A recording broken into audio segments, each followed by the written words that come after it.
वाल जैसे कि हमने पिछले लेक्चर में हमने फर्स्ट फिजियोलॉजी के फर्स्ट चैप्टर के बारे में हमने पढ़ा था, ऑर्गेनाइजेशन उसकी पढ़ ली थी। अब उसका जो सेकंड पार्ट है वो है control system of the body. अब जो ह्यूमन बॉडी है उसमें मतलब कि 1000 ऑफ द मतलब कंट्रोल सिस्टम होते हैं। कुछ जो होते हैं वो हमारे जेनेटिक कंट्रोल सिस्टम, मतलब कि वो जेनेटिक्स को कंट्रोल करते हैं, ठीक है, जो कि क्या किसको रेगुलेट करते हैं, इंट्रा और एक्स्ट्रा सेलुलर के फंक्शन को। इसका एक फंक्शन ले लेते हैं कि जो रेस्पिरेटरी सिस्टम होता है वो हमारे जो नर्वस सिस्टम के साथ हमारी जो कंसंट्रेशन होती है कार्बन डाइऑक्साइड की, उसको रेगुलेट करता है कहाँ, एक्स्ट्रा सेलुलर फ्लूइड में। और हमारा जो लिवर और पैनक्रियाज होता है वो हमारी ग्लूकोज की कंसंट्रेशन को रेगुलेट करता है एक्स्ट्रा सेलुलर फ्लूइड में। और हमारी जो किडनीज होती हैं वो किसको रेगुलेट करती है, हाइड्रोजन, सोडियम, पोटाशियम, फास्फेट और दूसरे आयंस को रेगुलेट करती हैं कहाँ, एक्स्ट्रा सेलुलर फ्लूइड में। अब इसका जो मतलब कि जो कंट्रोल मैकेनिज्म है उसके एग्जांपल्स लेते हैं। जैसे सबसे पहले हमारा कि मतलब कि ऑक्सीजन की रेगुलेशन और कार्बन डाइऑक्साइड की कंसंट्रेशन, इसकी रेगुलेशन कहाँ, एक्स्ट्रा सेलुलर फ्लूइड में। अब जो हमारा जो ऑक्सीजन है वो मेजर सब्सटेंस है जो कि हमारे केमिकल रिएक्शन के लिए ज़रूरी है, ठीक है। इसका जो होता है एक एक्सपेक्शनल मैकेनिज्म होता है। अब जो इसका जो मैकेनिज्म होता है वो क्या करता है कि ऑक्सीजन की कंट्रोल जो कंसंट्रेशन होती है उसको एक्स्ट्रा सेलुलर फ्लूइड में उसको मेंटेन करता है। ये जो मैकेनिज्म होता है वो किस पे डिपेंड करता है, हीमोग्लोबिन पे। हीमोग्लोबिन जो कि हमारी जो ऑक्सीजन के साथ बाइंड करके कहाँ जाती है, ब्लड में जाती है, फिर ब्लड से पास होके लंग्स में डाली जाती है। अब वो ब्लड से पास होके टिश्यू की कैपिलरीज तक जाएंगी क्योंकि इनकी जो अपनी एक केमिकल एफिनिटी है, ठीक है, जिसकी वजह से ये हमारी जो ऑक्सीजन होती है वो टिश्यूज में रिलीज नहीं होती। अब जो हमारा जो ऑक्सीजन की जो रेगुलेशन होती है वो टिश्यूज़ में वो किस पे मतलब कि ग्रेट मतलब कि एक्सटेंड होती है किस पे, जो हमारे जो हीमोग्लोबिन के जो केमिकल करेक्टरिस्टिक होते हैं उस पे। इस रेगुलेशन को हम कहते हैं oxygen buffering function of the haemoglobin, ठीक है। मतलब कि इसकी जो रेगुलेशन है ऑक्सीजन की वो मतलब कि किस पे रिलाई करती है, मतलब कि ग्रेट एक्सटेंड मतलब कि ज़्यादा से ज़्यादा कंसंट्रेशन ऑफ द हीमोग्लोबिन जो कि क्या करती है, ऑक्सीजन के साथ बाइंडिंग करेगी। इस रेगुलेशन को हम कहते हैं oxygen buffering function of the haemoglobin. अब ये ऑक्सीजन की बात होगी। अब है कार्बन डाइऑक्साइड। जो कार्बन डाइऑक्साइड की जो कंसंट्रेशन होती है एक्स्ट्रा सेलुलर फ्लूइड में, उसको रेगुलेट करने के लिए बहुत सारे मेथड्स हैं। सबसे पहले जो कार्बन डाइऑक्साइड होता है ये हमारी ऑक्सीडेशन जो रिएक्शंस होते हैं उसकी मेजर एंड प्रोडक्ट है, ठीक है। अगर आल जो कार्बन डाइऑक्साइड है वो मतलब फार्म होके फिर उधर ही एक्यूमुलेट हो जाए तो फिर हमारी जो एनर्जी गिविंग जो रिएक्शन होते हैं वो हमारे सीज हो जाएंगे, जो कि रुक जाएंगे। अब अगर हायर देन नॉर्मल कंसंट्रेशन हो जाए कार्बन डाइऑक्साइड का ब्लड में, तो वो क्या करेगी, रेस्पिरेटरी सिस्टम को एक्साइट करेगी, जो क्या करेगा, जो कि एक पर्सन को ब्रीथ रैपिडली करवाता है। और इस डीप रैपिड ब्रीथिंग की वजह से expiration of the carbon dioxide increase हो जाती है, जिसकी वजह से जो हमारी जो कार्बन डाइऑक्साइड है वो रिमूव हो जाती है, ज़्यादा से ज़्यादा ब्लड से रिमूव हो जाएगी, टिश्यू फ्लूइड से। ब्लड और टिश्यू फ्लूइड से ज़्यादा कार्बन डाइऑक्साइड है वो रिमूव हो जाएगी। ये प्रोसेस मतलब जो एक्सेस जो कार्बन डाइऑक्साइड के रिमूवल वाला ये कंटिन्यू होता जाएगा जब तक इसकी कंसंट्रेशन जो है वो बॉडी में नॉर्मल ना हो जाए। अब है regulation of arterial blood pressure, मतलब कि जो आर्टरीज में जो ब्लड प्रेशर होता है उसकी रेगुलेशन कैसे हो जाए। बहुत सारे जो हमारे सिस्टम होते हैं जो कि आर्टरीज के जो ब्लड प्रेशर है उसको मतलब कि रेगुलेट करते हैं उनका सिस्टम। सबसे पहला जो बेस्ट जो है वो सिस्टम है बेरो रिसेप्टर सिस्टम, ठीक है। ये इसका मेन एग्जांपल। इसमें क्या होता है कि जो हमारी जो कैरोटिड आर्टरी होती है उसकी बाइफर्केशन हो जाएगी, ठीक, कहाँ पे, नेक और जो हमारे आर्का एओर्टा होता है थोरैक्स में वहाँ हो जाएगी। और जो मैनी जो नर्व रिसेप्टर होते हैं जिसे हम बेरो रिसेप्टर होते हैं कहते हैं, वो क्या करेंगे, जो हमारी जो आर्टरीज की जो वॉल होगी उसे स्ट्रेच कर देंगे, ठीक है। जब आर्टेरियल प्रेशर राइज हो जाएगा तो बेरो रिसेप्टर जो होंगे वो क्या करेंगे, अपने जो इम्पल्स होते हैं मेडुला से पास करेंगे, मतलब कि वो मेडुला तक उसके रिसेप्टर चले जाएंगे। फिर यही इम्पल्स क्या करेंगे, वेसोमोटर सिस्टम जो वेसोमोटर सेंटर होता है उसको इनहिबिट करेंगे, जिसकी वजह से जो हमारा जो नर्व की जो इम्पल्स होंगे वो डिक्रीज हो जाएंगे, जो कि ट्रांसमिट होते हैं वेसोमोटर सेंटर से, किसके ज़रिए, सिंपैथेटिक नर्वस सिस्टम के ज़रिए कहाँ जाते हैं, हार्ट और ब्लड वेसल्स की तक। अगर ये मतलब कि जो इम्पल्स हैं वो मतलब कि इनकी कमी हो जाएगी तो फिर हमारी जो पंपिंग एक्टिविटी होती है वो कम हो जाएगी हार्ट में, और हमारी जो पेरिफेरल जो ब्लड वेसल्स होंगी वो डायलेट हो जाएंगे, जिसकी वजह से मतलब कि जो हमारा ब्लड का जो फ्लो होगा वो वेजल्स में इंक्रीज़ हो जाएगा। अब जब हमारा अगर ये मतलब कि हमारा जो आर्टेरियल प्रेशर है वो हमारा डिक्रीज़ हो जाता है, ठीक है, बिलो नॉर्मल, मतलब कि नॉर्मल से बिलो मतलब कि कम हो रहा है, तो फिर वो क्या करेगा, जो स्ट्रेच रिसेप्टर होते हैं वो रिलैक्स हो जाएंगे, जिसकी वजह से जो वेसोमोटर सेंटर है वो ज़्यादा एक्टिव हो जाएगा, जिसकी वजह से वेसो कंट्रैक्शन हो जाएगी, वेसो कंस्ट्रक्शन हो जाएगी, जिसकी वजह से हमारी जो हार्ट की जो पंपिंग है वो बढ़ जाएगी। अब इनिशियली जो होता है वो हमारा जो आर्टेरियल प्रेशर होता है वो डिक्रीज़ हो जाता है, जो इनिशिएट करता है नेगेटिव फीडबैक सिस्टम में, फिर वो जिसकी वजह से फिर हमारा जो आर्टेरियल प्रेशर होता है वो किसकी तरफ चला जाएगा, फिर वो नॉर्मल की तरफ चला जाएगा। अब जो एक्स्ट्रा सेलुलर फ्लूइड है उसके जो कॉन्स्टिट्यूएंट है उनकी जो नॉर्मल रेंजेस है, जो उसके फिजिकल कैरेक्टरिस्टिक्स हैं वो अब इसमें पढ़ना है। इसकी टेबल है जो कि बताई हुई है कि इसके जो नॉर्मल रेंजेस है उससे अगर मैक्सिमम हो जाए या कम हो जाए, जिसकी वजह से फिर वो डेथ भी काज हो सकती है। अब ये हमारे जो एक्स्ट्रा सेलुलर के जो फिजिकल कैरेक्टरिस्टिक्स हैं उसके कॉन्स्टिट्यूएंट, आप जब देखो कि ऑक्सीजन जो वीनस में होता है उसका नॉर्मल वैल्यू उसका जो वैल्यू होता है ये होता है, फिर नॉर्मल रेंज इसकी ये है, शॉर्ट टर्म में वो ये होता है, उसका ये यूनिट है। कार्बन डाइऑक्साइड की लिखी हुई है 45, 41 to 51 नॉर्मल रेंज है, मतलब कि ये सारी इसकी रेंजेस बताई हुई हैं एक्स्ट्रा सेलुलर फ्लूइड में, ठीक है, जो कि अगर नीचे से ऊपर हो जाएंगे तो फिर मसला हो सकता है। अब इधर कुछ लिमिट से बताई हुई हैं, जैसे कि आप एग्जांपल ले लें कि आप हमारा जो बॉडी टेम्परेचर है वो 11 फ़ारेनहाइट से मतलब कि नॉर्मल से अबव हो जाए, जिसकी वजह से विशेष साइकिल इनके मतलब कि स्टार्ट हो जाएगी, और इस स्टार्ट होने की वजह से जो हमारी सेलुलर मेटाबॉलिज्म होगी वो इंक्रीज़ हो जाएगी, जो कि क्या करेगी, हमारे जो सेल्स होंगे उसको डिस्ट्रॉय कर जाएगी। और इसमें जो अगर मतलब कि जो हमारे एसिड बेस बैलेंस होता है बॉडी में उसमें नैरो रेंज आ जाए, जिसकी नॉर्मल वैल्यू 7.5, ठीक है, अगर वो 0.5 में से कम इधर ऊपर होगी तो फिर वो हमारे लिए लेथल है, मतलब कि हार्मफुल है। अब कह रहा है कि जब पोटेशियम का आयन कंसंट्रेशन है वो डिक्रीज़ हो जाए 1/3 नॉर्मल, मतलब कि उसके नॉर्मल से कम हो रहा है, तो फिर वो क्या करेगा कि जो हमारे नर्व्स होंगे उनकी इनेबिलिटी होगी कि वो सिग्नल्स कैरी नहीं कर सकेंगे। मतलब कि डिफरेंस जो इसके कॉन्स्टिट्यूएंट है उसके बताए हुए हैं कि उसकी लिमिट अगर कम हो रही है ज़्यादा हो रही है तो फिर वो कौन कौन सी काज मतलब कि वो काज कर सकते हैं, मतलब कि वो फिर क्या क्या हो सकता है वो सारा बताया हुआ है। अगर इंक्रीज़ हो जाए, डिक्रीज़ हो रहा है, फिर कौन कौन सी चेंजिंग आ रही हैं बॉडी में, वो सारा इधर बताया हुआ है। अब ये हमारा टॉपिक है कैरेक्टरिस्टिक ऑफ कंट्रोल सिस्टम, मतलब कि इसके कंट्रोल सिस्टम के कैरेक्टरिस्टिक। सबसे पहले negative feedback, nature of mode control system.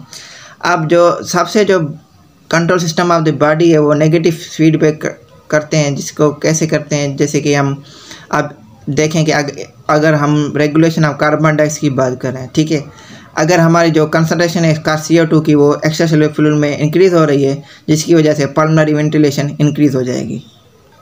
फिर ये जो हमारी जो एक्स्ट्रा सेलुलर फ्लूइड में जो CO2 होती है वो डिक्रीज़ हो जाएगी, ठीक है। वो क्यों होती है, क्योंकि जो लंग्स होती है वो हमारी जो CO2 को ज़्यादा से ज़्यादा एक्सपायर करते हैं फ्रॉम दी बॉडी, मतलब कि निकाल देते हैं। अगर हाई कंसंट्रेशन ऑफ बॉडी होती है CO2 की हो जाए ना, फिर वो क्या करता है जो वो हमारी जो कंसंट्रेशन होती है वो डिक्रीज़ हो जाती है, ठीक है, इसको हम नेगेटिव कहते हैं। मतलब कि CO2 अगर हाई है उसको नेगेटिव कम करने के लिए, नॉर्मल तक रखने के लिए जो सारा जो फीडबैक सिस्टम आ रहा है, check and balance system, feedback system को हम चेक एंड बैलेंस सिस्टम कहते हैं, ठीक है, इसको हम नेगेटिव फीडबैक सिस्टम कहते हैं। अब कह रहा है कि अब जब CO2 है वो हमारा तमाम ज़्यादा हो जाए, मतलब कि टू लो हो जाए, तो फिर वो क्या करेगा, फिर उसकी कंसंट्रेशन इंक्रीज हो जाएगी। ये भी रिस्पॉन्स जो होता है वो नेगेटिव होता है, जो कि क्या करेगा, स्टिमुलस को इनिशिएट करेगा। अब एक एग्जांपल और ले लें कि आर्टेरियल का जो प्रेशर है, ठीक है, उसका मैकेनिज्म, अगर प्रेशर ज़्यादा हो जाए तो सीरीज़ ऑफ रिएक्शन होते हैं वो रिड्यूस करेंगे प्रेशर को। अगर लो प्रेशर होगा तो सीरीज़ ऑफ रिएक्शन जो होंगे वो प्रेशर को इंक्रीज करते हैं। मतलब कि बताया हुआ कि फीडबैक सिस्टम कैसे काम कर रहा है। नेगेटिव होता है कि एक चीज़ कम हो रही है तो उसे इंक्रीज कैसे किया जाए, वो सारा ये फीडबैक सिस्टम है।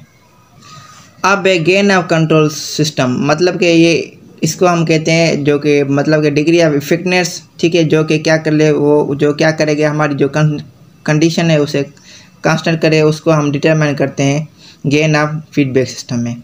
अगर एग्जांपल ले लें कि अब हमारा जो लार्ज वॉल्यूम ऑफ जो ब्लड है वो ट्रांसफ्यूज हो रहा है पर्सन में, ठीक है, उसका जो बेरोरिसेप्टर का जो प्रेशर सिस्टम है वो काम नहीं कर रहा, ठीक है, और उसका जो आर्टियल प्रेशर है वो नॉर्मल लेवल जो होती है 100 mmHg से 175 तक चला जाए, ठीक है। अब सेम वॉल्यूम में वो जो ब्लड है वो हम इंजेक्ट करें सेम पर्सन में जिसका बेरोरिसेप्टर काम करे, तो इस टाइम में जो प्रेशर इंक्रीज होगा वो ओनली 25 mm होगा। ये कैसे होगा, इसका ये फार्मूला है कि जो gain is equal to correction upon error, ठीक है, ये इसका फार्मूला है। इसका जो फीडबैक जो हमारा कंट्रोल है इस सिस्टम का जो हमने एग्जांपल लिया उसके करेक्शन है -50 mm, ठीक है। देखो कि अब 75 से आता है उसमें से 125 गया तो फिर हमारा -5 to 50 आ गया, तो इसमें जो हमारा इंक्रीज इन प्रेशर हो गया वो +225 हो गया, ठीक है, इसको हम कहते हैं एरर, ठीक है, ये इसका ये बताया हुआ है। अब जो हमारा जो बेरोरिसेप्टर सिस्टम है इसका एग्जांपल देखें तो इसकी जो करेक्शन है वो -50 mmHg है और इसकी जो एरर होती है एरर आ रही है वो +25 mmHg, ठीक है। अब ये हमारा जो पॉजिटिव फीडबैक सिस्टम इसको हम विशेष साइकिल भी ये कंट्रोल करता है, ठीक है। अब ये पॉजिटिव फीडबैक सिस्टम क्या है इसको हम अब इसमें पढ़ेंगे। अब जो पॉजिटिव फीडबैक सिस्टम है वो क्या कराता है, वो इनस्टेबिलिटी को मतलब कि लीड करता है, मतलब स्टेबल करने की जगह से मतलब कि स्टेबल करना होगा तो ये उसको क्या करे, इनस्टेबिलिटी प्रोवाइड करता है, मतलब कि कम कुछ केसेस में ये पॉजिटिव फीडबैक सिस्टम डेथ भी काज कर सकता है। अब इधर एक एग्जांपल ले लें कि हमारी जो ब्लड में है वो 5 लीटर ब्लड होता है, ठीक है। अब एक पर्सन का सडनली 2 लीटर चला गया, ठीक है। अब अमाउंट ऑफ ब्लड जो होगा वो बॉडी उसका नॉर्मल से कम हो गया, ठीक है। अब जो आर्टरियल प्रेशर होगा वो उसका तो गिर जाएगा, कम हो जाएगा, फॉल हो जाएगा और फ्लो ऑफ ब्लड जो होगा मसल में वो कम हो जाएगा, ठीक है। इसकी वजह से फिर हमारी जो हार्ट होगी वो वीक हो जाएगी, ठीक है, और हमारी जो करंटली जो ब्लड फ्लो होगा वो डिक्रीज़ हो जाएगा, जिसकी वजह से हमारी जो हार्ट होगी वो वीकनेस होगी और जो हमारी साइकिल होगी वो ये अगेन एंड अगेन बढ़ती रहेगी जब तक उसकी डेथ ना हो। ऐसा अब इस साइकिल में ये क्या हो रहा है कि हमारी जो वीकनिंग ऑफ द हार्ट हो रही है, अब इसको अदर वर्ड्स में कहते हैं कहा जाए कि जो इनिशिएटिंग स्टिमुलस है ना वो क्या कर रहे हैं, ये इसका जो पॉजिटिव फीडबैक सिस्टम है। अब जो पॉजिटिव फीडबैक सिस्टम को हम विशेष साइकिल कहते हैं क्योंकि ये क्या करता है, ये माइल्डली पॉजिटिव जो हमारा जो फीडबैक है वो मतलब कि ओवरकम हो जाता है नेगेटिव फीडबैक के कंट्रोल से, ठीक है। अब इसको हम विशेष साइकिल वो डेवलप नहीं, अब देखो एक पर्सन है, ठीक है, उसका मतलब एग्जांपल ले रहे हैं, इसका 1 लीटर ब्लीड हुआ है इंस्टेड ऑफ 2 लीटर, ठीक है। अब जो नॉर्मल नेगेटिव मैकेनिज्म है वो कंट्रोल करेगा कार्डियक आउटपुट को और आर्टरियल प्रेशर होगा वो काउंटर बैलेंस हो जाएगा, तो पॉजिटिव फीडबैक सिस्टम है वो हमारा पर्सन का रिकवर हो जाएगा, ठीक है, जो कि इसका मतलब कर्व में बताया हुआ है। मतलब कि इधर देखो कि एक ब्लीड हुई है इसकी 2 लीटर की, इसकी हुई है 1 लीटर की, ठीक है। अब इधर जब इसके साथ नेगेटिव फीडबैक सिस्टम काम करेगा तो जो ब्लीडिंग हो रही है 1 लीटर वाली ये हमारा चला जाएगा नॉर्मल की तरफ चला जाएगा। अब बिल्डिंग हो रहा है 2 लीटर की तरफ तो ये कब भी ये डेथ खा सकता है क्योंकि इसकी बिल्डिंग ज़्यादा हो गई है, ठीक है, तो ये मतलब कि डेथ की तरफ चला जाएगा। जिसकी 1 लीटर हो रही है वो उसकी मतलब कि उसको हम नॉर्मल पोजीशन पे ले आ रहे हैं, इसका रूप में ये बताया हुआ है। अब कह रहे हैं कि किस किस कंडीशन में पॉजिटिव फीडबैक सिस्टम मतलब कि हमारा मतलब कि यूज़फुल है। अब देखो एग्जांपल ब्लड क्लॉटिंग में, इसमें जब ब्लड वेसल रप्चर हो जाती है तो फिर क्लॉट बन जाता है, ठीक है, उधर क्लॉटिंग फैक्टर्स एक्टिविटी हो जाती हैं क्लॉट में, ठीक है, जो क्या करेंगे तो उस जो क्लॉटिंग को हम बंद कर देंगे जिसकी वजह से हमारा जो होल आ जाता है, फिर उस वेसल में होल हो जाता है, होल जो होता है वो भर जाता है, उसमें मतलब कि डिफरेंट मतलब कि जो सब्सटेंस होंगे वो उधर इंजेक्ट हो जाते हैं, तो फिर ये सारा काम जो होता है ये पॉजिटिव फीडबैक सिस्टम का होता है। अब चाइल्ड की बर्थ देखना है तो ये भी एक पॉजिटिव फीडबैक सिस्टम है। अब जब यूटेराइन की कंट्रैक्शन होती है, ठीक है, जिसकी वजह से बॉडी का जो हेड होता है वो मतलब कि जो बेबी का हेड होता है वो पुश हो जाता है मतलब कि सर्विस के ज़रिए। अब इसकी जो स्ट्रेचिंग और सर्विस होती है ये क्या करेगी, सिग्नल शेयर करेगी कि कहाँ यूटेराइन के मसल के साथ क्या करेगी तो back to the body of uterus को दिखाएगी, तो इसकी जो कंट्रैक्शन होती है वो मोर ज़्यादा मतलब पावरफुल हो जाएगी। अब जो इसकी जो यूटेराइन की जो कंट्रैक्शन है वो क्या करेगी, सर्विक्स को स्ट्रेच कर लेगी। अब जब सर्विकल स्ट्रेच हो जाएगी तो हमारी कॉन्ट्रैक्शन स्ट्रॉन्गल हो जाएगी, ये एक पावरफुल हो जाता है जिसकी वजह से बेबी बोर्न है। अगर पावर जो है मतलब कि वो ज़्यादा से ज़्यादा ना हो तो कंट्रैक्शन कम होगी तो फिर वो बेबी बर्थ नहीं होगा तो फिर वो बेबी के मरने का चांस हो सकता है। मतलब कि ये क्या करता है कि उसकी जो सर्वेक्स को स्ट्रेच करवाता है, उसके लिए पावरफुल कंट्रैक्शन करवाता है, जिसकी वजह से पॉजिटिव फीडबैक की सदम से हमारा जो होता है बेबी होता है वो मतलब कि उसकी बोर्न हो जाता है। एक और एग्जांपल देख लो कि हमारा जो है जनरेशन ऑफ नर्व सिग्नल। अब ये जो मेम्ब्रेन होता है उसको स्टिमुलेशन हो जाती है, जिसकी वजह से हमारे जो सोडियम मास होते हैं वो सोडियम टनल्स के जरिए लीक हो जाते हैं। ठीक है, वो मतलब कि जो इंटीरियर चले जाएंगे, अब सोडियम आयंस जब फाइबर के अंदर चले जाएंगे तो मेम्ब्रेन पोटेंशियल जो होगा वो चेंज हो जाएगा, जिसकी वजह से मतलब कि वो चैनल्स ओपन हो जाएंगे और जो हमारा जो होगा पोटेंशियल वो चेंज हो जाएगा। ज़्यादा से ज़्यादा ओपनिंग हो रही है तो फिर वो हमारा जो होता है सोडियम मतलब कि नर्व फाइबर के अंदर चला जाएगा, जो कि एक एक्शन पोटेंशियल डेवलप करेगा। इस पोटेंशियल के जरिए जो करंट होगा वो हमारा आउटसाइड से इनसाइड आ जाएगा, जो कि एक क्या करेगा एक्शन पोटेंशियल को इनिशिएट कर देगा एडिशनल को। ये मतलब कि जो नर्व सिग्नल उनको मतलब कि सारा उनकी जनरेशन वगैरह के लिए भी ये काम आ रहा है। देखा जाए तो मतलब इन 10 एग्जाम्पल्स थे। पहला हमने पढ़ा था ब्लड क्लॉटिंग के लिए, चाइल्ड बर्थ के लिए, और तीसरा हमारा है मतलब कि हमारा जो generation of the nerve impulse. ठीक है, जो कि मतलब मेम्ब्रेन पोटेंशियल में मेम्ब्रेन को पोटेंशियल को चेंज कर रहा है तो फिर एक्शन पोटेंशियल डेवलप कर रहा है। अब है more complex type of control system, जिसे हम कहते हैं फीड फॉरवर्ड और एडाप्टिव कंट्रोल। ठीक है, अब देखेंगे तो हमारा जैसे कि सिस्टम होता है उसमें ग्रेटर जो होता है number of interconnected control system होते हैं। ठीक है, जो कि सिमिलर होते हैं। कभी कभी ये होता है, एक एग्जांपल ले रहे हैं कि अगर कोई बॉडी में कुछ मूवमेंट हो रही है और रैपिडली हो रही है, उसके लिए इनफ टाइम मतलब कि टाइम नहीं है नर्व सिग्नल को ट्रेवल करने के लिए, मतलब कि उसके जो पेरिफेरल पार्ट्स हैं उसको मतलब कि कंट्रोल करने के लिए मूवमेंट नहीं हो रही, तो ब्रेन एक मैकेनिज्म यूज़ करता है जिसको हम कहते हैं फीड फॉरवर्ड कंट्रोल, जो क्या करेगा हमारे जो रिक्वायर्ड जो मसल की कंट्रैक्शन करवाएगा। ठीक है, अब इसकी वजह से जो सेंसरी नर्व सिग्नल्स होते हैं वो मूविंग अपार्ट से कहाँ जाएंगे, ब्रेन की तरफ जाएंगे, और इसकी मूवमेंट हो जाती है जो कि कौन परफॉर्म मतलब कि करेक्टली उसकी परफॉर्म हो जाती है। अगर हमारा ब्रेन जो होता है वो मतलब कि फीड फॉरवर्ड सिग्नल ना सेंड करे तो मतलब करेक्ट ना करे तो फिर ये मसल्स जो होंगे ये सेंड तक जाएंगे, फिर नेक्स्ट टाइम जो मूवमेंट होगी वो हो जाएगी। अगर फर्दर जो करेक्शन ज़रूरी होती है जो कि उसको अगेन एंड अगेन इसकी मूवमेंट कराने के लिए, इस प्रोसेस को हम कहते हैं एडाप्टिव कंट्रोल। ठीक है, एडाप्टिव कंट्रोल को हम कहते हैं डिलेड नेगेटिव फीडबैक सिस्टम।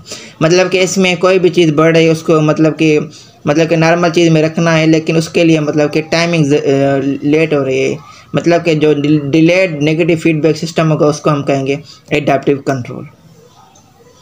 अब ये जो होता है इसको हम कॉम्प्लेक्स कहते हैं क्योंकि इसमें मतलब कि ज़्यादा से ज़्यादा टाइम हो रहा है। ठीक है, इसलिए इसको डिलेड नेगेटिव फीडबैक को हम कहते हैं एडाप्टिव कंट्रोल। अब ये जो टॉपिक है फिजियोलॉजिकल वेरिएबिलिटी, इसमें हमारा क्या है कि जैसे कि अब कोई चेंजिंग आ जाए प्लाज्मा की कंसंट्रेशन में, ठीक है, पोटेशियम की उसकी वेरिएबिलिटी होती है हमेशा चेंज। फिजियोलॉजिकल मतलब कोई भी फिजिकल चीज़ फिजिकली जो चेंज आ रहे हैं किसी में, जैसे कि अब प्लाज्मा में पोटेशियम मौजूद है, कैल्शियम है, हाइड्रोजन है। ठीक है, अब इनकी चेंज आ गई। अब इसकी वजह से क्या हो गया, आप देखो कि हमारा ब्लड प्रेशर में चेंजिंग आ जाए, कार्डियक की पंपिंग में, मेटाबॉलिक रेट में, नर्वस सिस्टम की एक्टिविटी में, हार्मोन्स में, मतलब कि जो भी फिजिकली किसी भी चेंजिंग आ रही है बॉडी में उसे हम कहते हैं फिजियोलॉजिकल वेरिएबिलिटी। अब ये समरी मतलब कि ऑटोमेटिसिटी ऑफ द बॉडी, मतलब कि इस चैप्टर की हमारी जो समरी है, ठीक है, वो बताना है। अब इस चैप्टर का पर्पज़ ये था कि हमने क्या पढ़ना था कि जो हमारी ऑर्गेनाइजेशन ऑफ द बॉडी मतलब कि बॉडी कैसे बनी हुई है। ठीक है, उस बॉडी में जैसे कि हमने पढ़ा कि 30 to 40 ट्रिलियन सेल्स हैं। ठीक है, अब ये पढ़ा कि सेल बेसिक यूनिट है, फिर टिश्यू बन रहा था, फिर ऑर्गन सिस्टम, फिर ऑर्गेनिज्म, मतलब ऐसे सारी चीज़ें बन रही थी। अब इधर हमने पढ़ा था एक्स्ट्रा सेलुलर फ्लूइड के बारे में। ठीक है, जिसको हम इंटरनल एनवायरनमेंट के हमारा जो इंटरनल एनवायरनमेंट पढ़ा था कि जो बॉडी का एनवायरनमेंट होता है, एक्सटर्नल एनवायरनमेंट पढ़ा था, एक्स्ट्रा सेलुलर फ्लूइड पढ़ा था, इंटरनल सेलुलर फ्लूइड पढ़ा था, और हमने ये सारा पढ़ा कि कंट्रोल सिस्टम क्या रहा था। मतलब कि इस पूरे मतलब के चैप्टर की जो समरी है उसके बारे में ये सारा है। आज का लेक्चर हम यहीं पे एंड करते हैं। उम्मीद है आपको ये लेक्चर अच्छा लगा होगा। अगर आपको कोई भी मतलब कि इस चैप्टर से या लेक्चर से मतलब कि कोई भी क्वेश्चनिंग हो इससे रिलेटेड तो आप उसको कमेंट बॉक्स में कमेंट कर लें। इंशाल्लाह अगर पॉसिबल हुआ तो मैं आपको उसका जवाब दे दूंगा। ठीक है, अगर आप मेरे चैनल पे फर्स्ट टाइम है तो लाइक, कमेंट और सब्सक्राइब करना मत भूलें, और अपना ख्याल रखें और हमारे साथ जुड़े रहें इस चैनल के साथ। अपना ख्याल रखें, बाय।